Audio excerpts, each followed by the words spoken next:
Volvo's cross-country line has been a hit. Hiking up the height, adding hill descent control, and rugged cladding made their wagons more popular than s'mores. It's now available in sedan form. Automakers are beginning to tinker with variants of the crossover. BMW's X4 and X6 with their fastback design are a good example of that. And remember, this is not a new concept. Subaru used to produce a sedan version of the Outback. Now they don't. Volvo is wisely keeping production low, just 500 copies, all in this paint color. A jacked up S60 could look awkward, but in my week with this curiosity, it attracted as many compliments as it did mud puddles. There is a price to be paid by skipping the cross-country wagon. More than cargo flexibility is lost with the sedan version, there's a lot less space.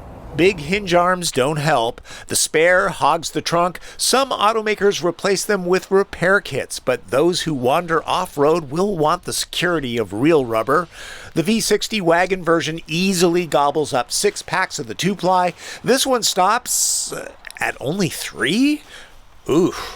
Moving on to strengths. It's no slouch, sprinting to 60 in under 7 seconds. Oomph comes from a turbocharged 2.5-liter 5-cylinder engine packing 250 horses and 266 pound-feet of torque on standard-grade gas. The power is channeled to all 4 wheels. The gearbox is a sure-shifting 6-speed. Volvo does a nice job of pampering passengers.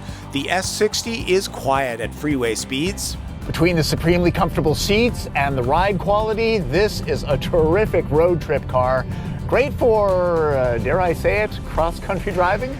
The raised height means it's not as eager to conquer corners as the standard S60 sedan. This one is built to coddle. Being a Volvo, there are way too many safety features for me to cover. If it feels that you're not paying attention, Volvo's city safety system will automatically brake for cars and pedestrians, and in some cases, bicyclists. Funny, I couldn't find anybody to volunteer for that test. I've driven the V60 cross-country wagon on some fairly rough terrain. Owners shouldn't try to run with Jeep Wrangler and Toyota 4Runner, consider the buyer demographic, but moderate snowfall, deeply rutted Forest Service roads, and muddy stretches are a piece of cake. In short, most owners will never ever tax the all-wheel drive system. Ever.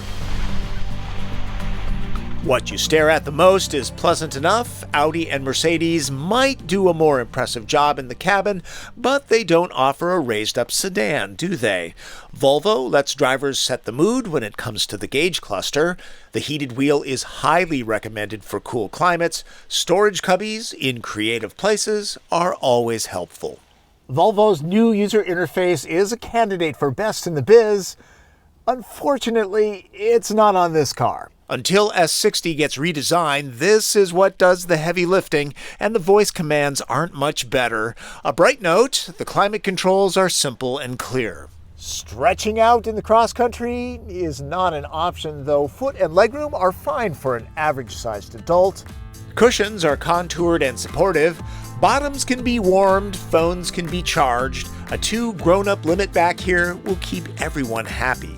S60 is available in front and all-wheel drive versions without the cross-country treatment in case cladding and extra ground clearance is not your thing. But for those who insist on traversing tougher terrain in a 4-door, Volvo raises the ability to get a sedan filthy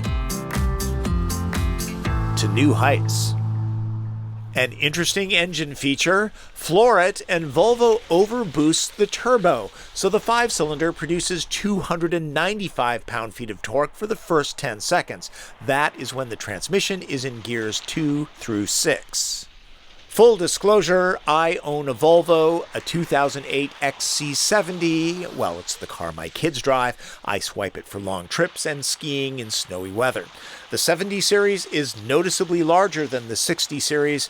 If you need the extra space and Volvo is on your radar, check out the 70. I will say its suspension is definitely softer than the 60, with much more body roll in corners.